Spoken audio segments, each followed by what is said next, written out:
할렐루야. 오늘도 교회에서 모여 우리가 하나님의 예배드리지 못하지만 여러분의 가정에서 처소에서 예배드리는 그 자리가 하나님의 은혜를 경험하는 자리가 되고 하나님의 성령의 역사가 함께하는 그 자리가 되기를 주의 이름으로 축원합니다. 주의 말씀대로 살아나리라. 이 말씀의 역사가, 이 말씀의 능력이 오늘도 여러분의 가정에, 여러분의 처소에 함께하기를 간절히 소망합니다. 인생에는 참 많은 길이 있습니다. 그 많은 길을 우리는 순간순간 선택하며 살아왔고 또 살아가고 있습니다. 제가 제주도에서 목회하던 초년 목회 시절의 이야기입니다. 목사님들과 함께 모임 때문에 제주시로 가야 했었습니다. 그래서 서귀포 지역에 있던 목사님들과 제주시로 함께 차를 타고 가는 겁니다. 운전을 제가 했는데 그날 1월 달이어서 눈이 오고 있었습니다. 빨리 가야 했기 때문에 눈이 오면 이 정도 눈으로는 뭐 괜찮겠지라고 생각하며 서부산업도로, 그때는 서부산업도로라고 했는데 그쪽으로 돌아가는 길보다는 한라산을 넘어서 가로질러 가는 그 길이 훨씬 가까웠기 때문에 516 도로라는 것을 선택하게 되었습니다.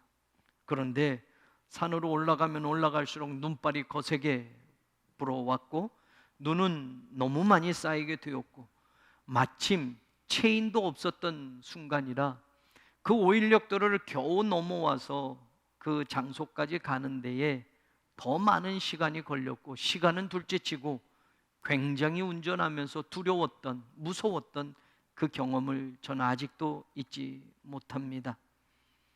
우리가 인생을 살다 보면 어떤 순간에는 저처럼 빠른 길을 선호할 때가 있습니다. 성공과 출세의 길, 그것만 목적하면 그 정상을 누구보다도 먼저 도달하고 싶고 그 정상을 내가 누구보다도 빨리 가서 차지하고 싶은 것이 보통 사람들의 마음입니다. 위험의 요소가 있다 해도 빨리 갈 수 있다면 감수하겠다고 하는 겁니다. 여행도 마찬가지인 것 같아요. 좀 느긋하게 천천히 하면 좋으련만 빨리빨리 더 많은 곳에 가서 보고 가는 곳마다 사진도 많이 찍어야 하는 사람들에겐 시간에 쫓기며 여행하는 것이 오히려 당연한 것처럼 여겨지기도 합니다. 요즘같이 코로나 바이러스 확산 단계의 수위가 높아진 현실에서는 이제까지 우리가 살던 그런 삶의 방식 그리고 그 모든 것들이 바뀌어지고 멈춰진 것 같은 느낌을 우리는 매일매일 받고 있습니다. 당장의 경제적인 타격을 받는 사람들이 늘어나고 변화된 일상의 삶에 적응하지 못하는 사람들이 더 많이 생겨나고 있습니다. 이제까지의 삶의 방향을 고집할 수 없고 수정해야만 하는 시대를 우리는 살아가게 되었다라는 겁니다. 신앙생활에서도 마찬가지입니다. 이제까지 경험해보지 않은 길로 우리는 방향을 바꾸고 수정해 가고 있기도 합니다. 이 상황이 국지적이고 지역적인 것이 아니라 전 세계 지금 모든 사람들이 겪고 있는 일반적인 것이고 일상이 되었다라는 겁니다. 누구도 이런 상황과 이런 현실의 문제에 어떤 해결과 답이 있을지 아직은 모른 채 그저 하루하루를 살아가고 있습니다. 오늘 성경은 애굽에서 이스라엘 백성들을 이끌어내신 하나님께서 그들의 방향을 바꾸신 그 이야기를 하고 있습니다. 이 말씀을 통하여 저는 오늘 우리의 인생과 신앙에도 지금 방향을 수정하고 계시는 하나님의 뜻이 있다는 것을 여러분과 같이 찾아보고자 합니다. 애굽에서 가나안 팔레스타인으로 가는 길은 보통 3가지 길이 있었습니다. 애굽의 델타 지역에서 지중해 해변을 따라 블레셋 사람들이 살던 해안 평화를 지나는 그런 길입니다. 우리 성경에 오늘 보면 블레셋 사람의 땅의 길이라고 표현한 바로 그 길입니다. 두 번째는 바란 광야를 가로질러서 네게브 지역을 지나 요단 고원 남부지방으로 해서 가나안으로 들어가는 길이 있었습니다. 이걸 술길이라고 합니다. 그리고 시나이 반도 중앙부를 가로질러 아카바만 상부, 홍해의 두 가지 이 꼭지점에 오른쪽에 있는 아카바만 상부 에시온 개베를 지나서 모압 평지를 경유해서 요단강을 건너 들어가는 길, 이것은 왕의 대로라고 하는 길이었습니다. 이 세 가지 길이 일반적으로 있는데, 하나님은 이스라엘 백성을 애굽에서 나오게 하시고 이제 가나안으로 인도하시고자 하는데, 출애굽기 13장 17절에 보면 바로가 백성을 보낸 후에 블레셋 사람의 땅의 길은 가까울지라도 하나님이 그들을 그 길로 인도하지 아니하셨으니 라는 구절이 나옵니다. 블레셋 사람의 땅의 길로 하나님은 인도하지 않으셨다고 말합니다.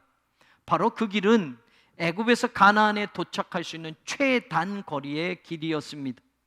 하나님은 그런데 이 길로 백성들을 이끌지 않으셨다고 말합니다. 그래서 18절을 보면 홍해의 광야길로 돌려 백성을 인도하셨다라고 성경이 말해줍니다. 이 길은 애굽의 국경 수비대가 있었고 블레셋 사람들이 지키고 있어서 만약 이 길을 선택한다면 이스라엘 백성들은 전쟁이 불가피한 상황이 되는 겁니다. 그래서 하나님은 전쟁을 하게 되면 이스라엘 백성들이 마음을 바꿔서 애굽으로 가자라고 할 것이라고 생각하셔서 홍해의 광야길로 백성을 돌려서 인도하셨다고 말합니다. 이 바로 돌렸다라고는, 돌려라는 단어는 자리를 돌다, 빙 둘러서 가다, 방향을 바꾸다라는 사바브라는 단어를 쓰고 있습니다. 어찌됐건 하나님은 이스라엘 백성들의 방향을 바꾸셨다는 말입니다. 14장 2절도 보면 이스라엘 자손에게 명령하여 돌이켜 바다와 믹돌 사이에 비하이로답 곧 바알스본 맞은편 바닷가의 장막을 치게 하라 모세에게 말하는 장면이 나옵니다. 여기에도 보면 돌이켜라는 단어가 나오는데 이것은 의미적으로 회개하다라고는 슈브라는 단어를 썼습니다.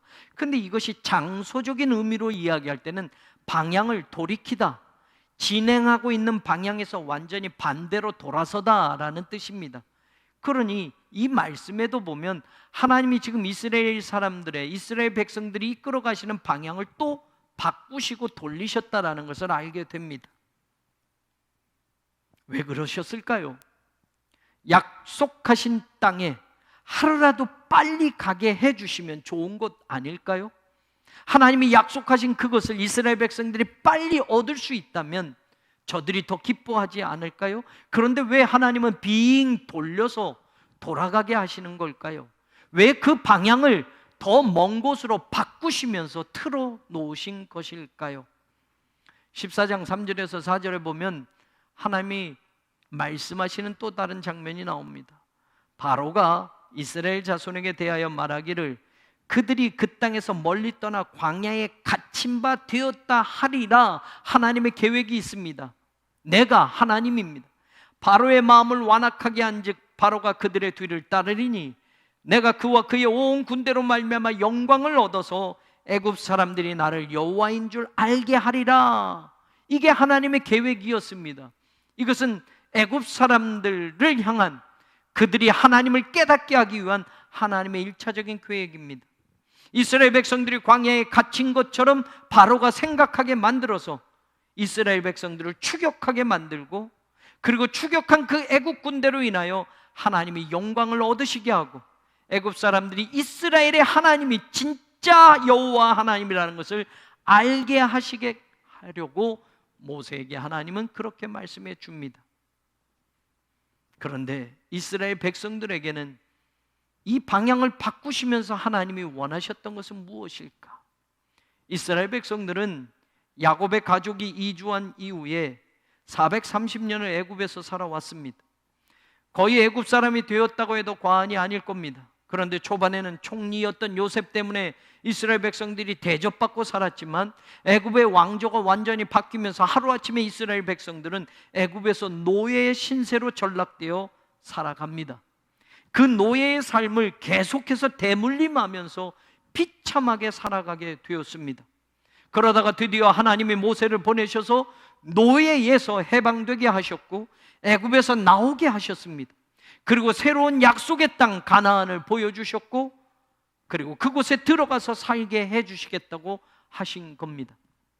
그런데 이스라엘 백성을 가나안으로 더 빨리 들어가게 하시지 않고 하나님은 방향을 수정합니다. 돌려놓습니다. 목적지를 향하여 바로 가게 하지 않고 돌아가게 만들었습니다. 그 일로 이스라엘은 해방의 기쁨은 잠깐으로 끝나버렸고, 이내 하나님의 방향을 바꾸신 것 때문에 두려움과 공포를 맞이하게 됩니다. 바로가 뒤쫓아왔기 때문입니다. 우리가 다 읽지는 않았지만 출애굽기 14장 7절에 표현한 것을 보면 바로는 이스라엘 백성들을 쫓아갔는데 선발된 특별한 병거 600대와 애굽의 모든 병거를 동원해서 쫓아가고 있는 것을 알게 됩니다. 그 병거들을 보고 있는 이스라엘 모습이 10절에 나옵니다. 바로가 가까이 올 때에 이스라엘 자손이 눈을 들어 본즉 애굽 사람들이 자기들 뒤에 이른지라. 이스라엘 자손이 심히 두려워하여 여호와께 부르짖고라는 말이 나옵니다. 심히라고 하는 이 히브리어 단어는 아주 큰, 더 이상 큰 게 없는, 형용사로 치면 최상급입니다. 가장 큰이라고 할 수 있습니다. 이 단어를 두려움 앞에 붙여놓았습니다. 다시 말하면 이스라엘 백성들이 얼마나 두려웠는지를 알게 됩니다. 더 이상 두려운 게 없을 만큼 이제까지 살면서 가장 큰 두려움이 지금 그들에게 엄습해 왔다라는 겁니다. 이 두려움으로 끝나지 않고 이 두려움은 11절에 보면 무엇으로 변합니까?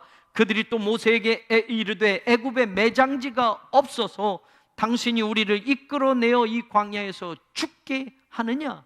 어찌하여 당신이 우리를 애굽에서 이끌어내어 우리에게 이같이 하느냐라고 지도자를 원망하는 모습으로 바뀌어집니다. 지난 일주일 동안은 모세처럼 위대해 보이는 지도자가 없었습니다. 지난 일주일 동안은 애굽에서 탈출하고 여기까지 올 때까지는 모세만큼 감사한 지도자가 없었을 겁니다. 430년의 종살이를 끊어준 영적인 지도자입니다. 하나님이 세우신 지도자 모세였습니다. 지난 일주일 동안 그와 함께 이 길을 걸어왔을 때는 아마 신났을 겁니다. 콧노래도 불렀을 겁니다. 그런데 지금 바로의 군대를 보니까, 하나님의 방향을 틀어서 지금 이스라엘 백성들이 거하는 그곳에 바로의 군대가 추격해 오는 것을 보니까 그들은 두려웠습니다. 그리고 그 두려움은 이제까지 믿었던 지도자에 대한 불신으로 바뀌어졌습니다. 믿지 못하겠다라는 겁니다. 그것으로 끝났으면 다행이지만 12절을 보니까 그들은 또 이렇게 말합니다. 우리가 애굽에서 당신에게 이른 말이 이것이 아니냐? 우리를 내버려둬라. 우리가 애굽 사람을 섬길 것이라 하지 않았더냐라는 말을 하게 됩니다. 차라리 애굽에서 종살이하며 사는 게 더 나았을 거야 라고 말합니다. 그냥 그때 우리를 내버려두라고 했을 때, 당신이 우리를 그냥 두었으면 지금 이런 두려움은 만나지 않았을 건데, 지금 이런 후회를 하지 않았을 건데, 모세에게 애굽에서 바로의 종으로 살았던 그때가 더 나았을 거라고 이야기합니다. 하나님의 백성이 되었으니, 하나님으로부터 가나안이란 약속을 받았으니 좋은 일만 생길 줄 알았는데, 하나님의 말씀을 따라서 애굽을 나왔는데 생각지 않은 문제가 찾아온 겁니다. 어쩌면 애굽에서부터 추격해온 이 바로의 군대에게 모두가 몰살될 것 같은 두려움이 엄습해 온 겁니다.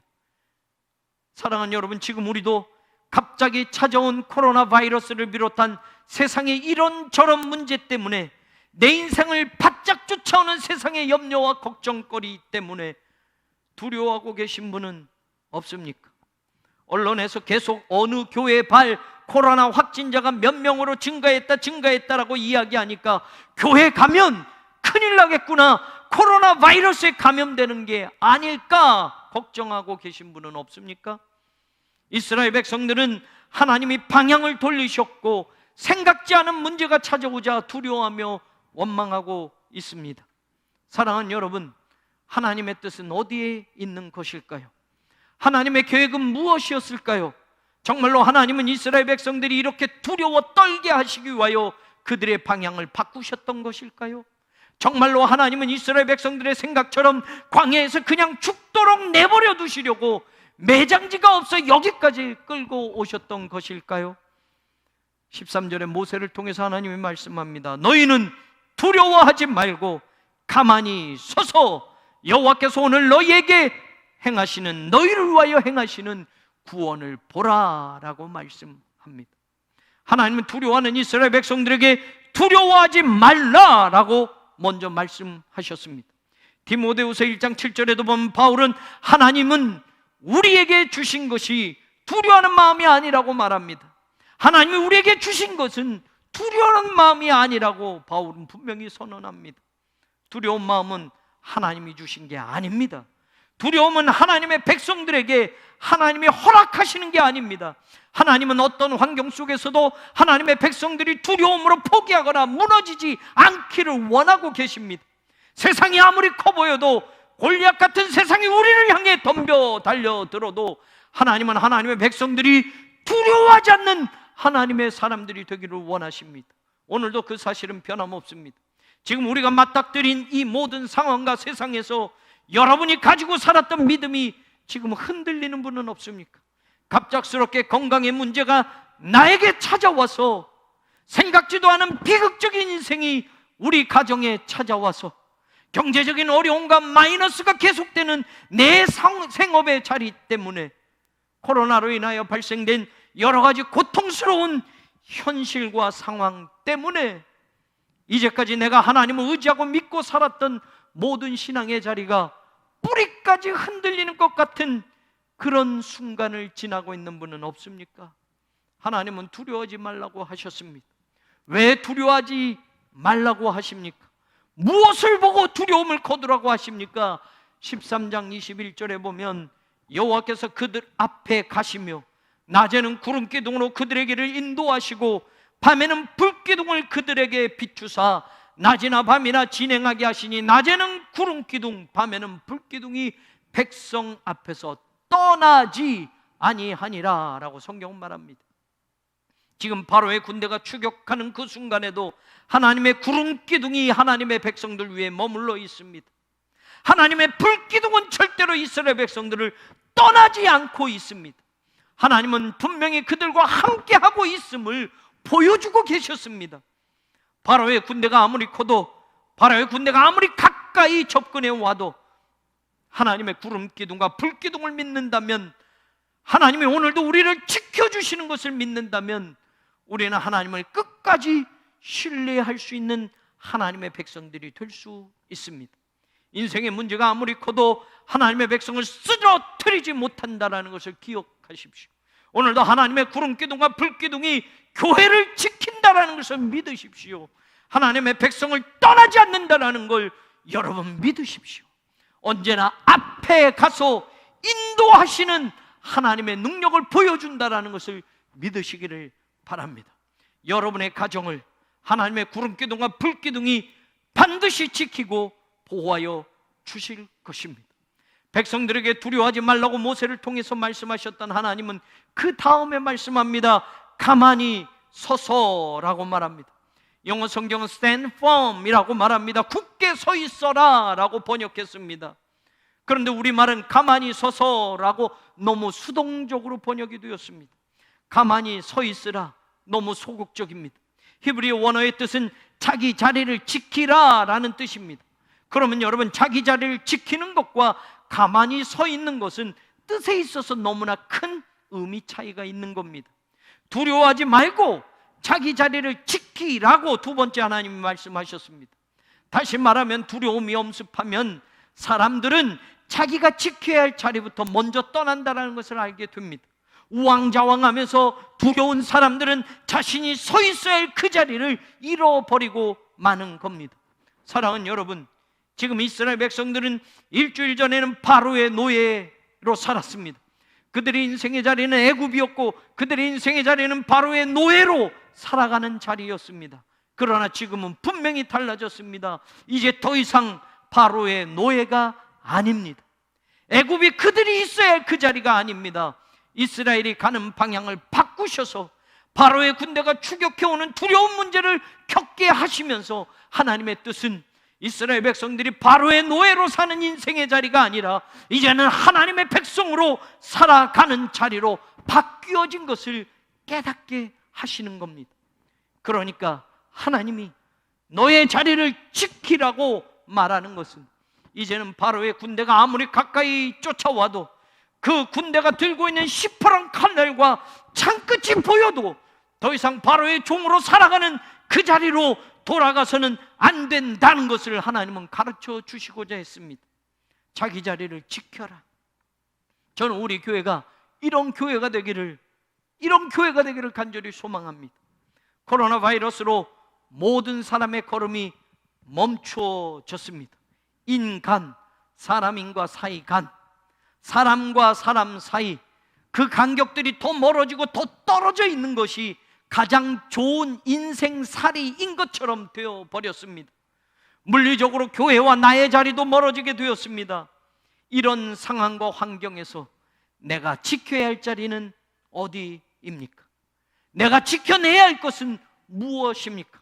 목사로서 저는 어떤 자리를 지키며 장로로서, 성도로서 여러분이 지금 지키고 있어야 할 그 자리는 어디입니까? 굳건히 서서 내 자리를 지켜라, 방향을 틀어서 무언가를 깨닫게 하시려고 하셨던 하나님이 두 번째 하시는 말씀입니다. 교회는 어느 시대이건 세상의 정치와 문화와 삶의 기반의 그 깊은 속까지 스며들어와서 사람들을 속이며 다가왔던 사탄과 싸워왔습니다. 사탄의 거짓과 괴력과 음모를 진리의 말씀 하나를 붙들고 교회는 싸워왔습니다. 그리고 2000년을 지나온 겁니다. 물론 교회 스스로의 타락과 사탄의 유혹으로 인한 넘어짐과 부서짐도 있었지만 말씀을 들고 자기 자리를 지켰던 순교자들이, 말씀을 들고 자기 자리를 지켰던 개혁자들이, 신앙인들이 있었기 때문에 지금도 교회는 이 땅에 복음의 수호자로, 전달자로 하나님이 주신 사명을 감당해가고 있는 겁니다. 지금이야말로 교회는 자기 자리를 지켜야 할 때입니다. 굳건히 사명을 감당하며 서 있어야 합니다. 저는 우리 목회자들과 성도들이 하나님이 주신 직분과 사명에 바로 그 자기 자리를 지켜내는 모두가 되기를 소망합니다. 여러분의 가정에서, 처소에서 예배의 자리를 지켜내십시오. 하나님의 교회가 해야 할 일을 위해서 내가 감당해야 할 헌신과 수고를 아끼지 마십시오. 소홀히 하지 마십시오. 기도의 자리도 지켜내십시오. 여러분의 물질, 여러분의 삶의 시간들을 하나님의 일과 하나님의 교회를 위하여 이전보다 더 잘 사용하는 사람들이 되십시오. 비대면의 예배 시간이 어쩌면 습관적일 수 있었던 대면 예배의 자세를 수정하는 은혜의 시간이 될 수 있을 것입니다. 비대면의 기도의 시간이 함께했던 기도의 자리보다 더 친밀하게 하나님과 교통하는 은혜의 자리를 경험하는 복된 시간이 되게 할 것입니다. 13절 마지막 전해주는 말씀이 있습니다. 여호와께서 오늘 너희를 행하시는 구원을 보라 라고 말합니다. 두려워하지 말고 가만히 서서 자기 자리를 지키며 오늘 하나님이 너희를 위하여 행하시는 구원을 보라. 여러분, 조금 전까지 이스라엘 백성들은 지금 바로의 병거들을 보고 있었습니다. 그들이 먼지를 일으키며 이스라엘 백성들 가까이 추격해오는, 다가오는 모습들을 보고 있었습니다. 10절에 보니 이스라엘 자손이 눈을 들어본 즉 애굽 사람들이 자기들 뒤에 이른지라 라고 성경이 말하지 않습니까? 육신의 눈을 들어서 육신의 눈으로만 보여지는 것을 보니 바로의 군대밖에는 볼 수 없는 겁니다. 그러니 두려움과 절망감에 사로잡혀 떨 수밖에 없었습니다. 그런데 하나님은 모세를 통하여 세 번째 중요한 말씀을 하십니다. 바로의 군대를 보라가 아니라 너희를 위하여 오늘 하나님이 행하시는 구원을 보라. 여러분, 믿음의 눈을 떠야 할 때라는 것을 지금 말씀하는 겁니다. 저와 여러분이 인생을 살다가 물론 육신적으로 보여지는 것 때문에 모든 삶의 자리가 흔들릴 때도 있고 두려울 때도 있습니다. 그런데 그때마다 우리가 기억해야 할 것은 하나님이 너희를 위하여 행하시는 구원을 보라는 이 말씀입니다. 하나님이 이스라엘의 방향을 바꾸시면서 그들에게 진짜 보여주고 싶으셨던 것은 바로 이겁니다. 오늘 내가 너희를 위하여 행하는 구원을 보라. 하나님은 어떤 두려움과 절망의 인생 속에서도 하나님의 백성을 위하여 행하시는 하나님의 구원이 있음을 믿기를 바라고 계십니다. 지금 우리의 모든 인생의 걸음이 멈춰진 것 같고 방향이 수정되어져 버린 것 같은 상황에도 우리를 위하여 행하시는 하나님의 구원이 있다는 것을 믿으시기를 바랍니다. 믿음의 눈을 뜨십시오. 육신의 눈으로는 두려움만 보이고 세상 걱정거리만 보이고 실패할 것 같은 것만 보이지만, 믿음의 눈을 뜨는 사람은 바로의 군대를 보는 것이 아니라 나를 위하여 오늘도 일하시는 하나님의 구원의 역사를 보게 될 줄로 믿습니다. 저는 우리 교회가 이 시대에 믿음의 눈을 떠서 하나님의 구원을 바라보고 세상의 그 구원과 하나님의 능력을 선포하는 교회가 되기를 소망합니다. 하나님이 우리 교회를 위하여 일하시는 그 역사를 보기를 소망합니다. 하나님이 우리 가정을 위해서, 우리 성도들을 위해서 일하시는 그 구원의 역사를 분명하게 주목하여 보는 그런 믿음의 사람들이 오늘 사랑하는 여러분 모두가 되기를 주님의 이름으로 간절히 축원합니다. 이스라엘의 방향을 바꾸신 하나님, 더 큰 위험과 두려움에 떨게 된 이스라엘 백성들에게 하나님은 하나님의 행하시는 구원이 있음을 깨닫게 하십니다. 하나님이 주신 약속을 포기하지 말라고 하십니다. 너의 자리를 지키라고 말씀합니다. 오늘도 코로나19의 확산으로 인한 염려와 걱정 속에서 우리 모든 인생의 걸음이 멈춰지고 방향이 바뀌어진 그런 불확성 시대를 살아가는 우리에게도 두려워하지 말아라. 하나님이 주신 그 자리를 꼭 지켜내라. 하나님이 오늘 우리를 위해 행하시는 구원을 보라라고 말씀해 주십니다. 두려워하지 마십시오. 내 자리를 지키십시오. 하나님의 구원의 역사를 보는 믿음의 눈을 이제는 떠보십시오. 하나님의 방향을 바꾸신 그 이유가 바로 우리를 위함이었다라는 것을 깨닫고 감사하는 그날이 반드시 오게 될 줄로 믿습니다.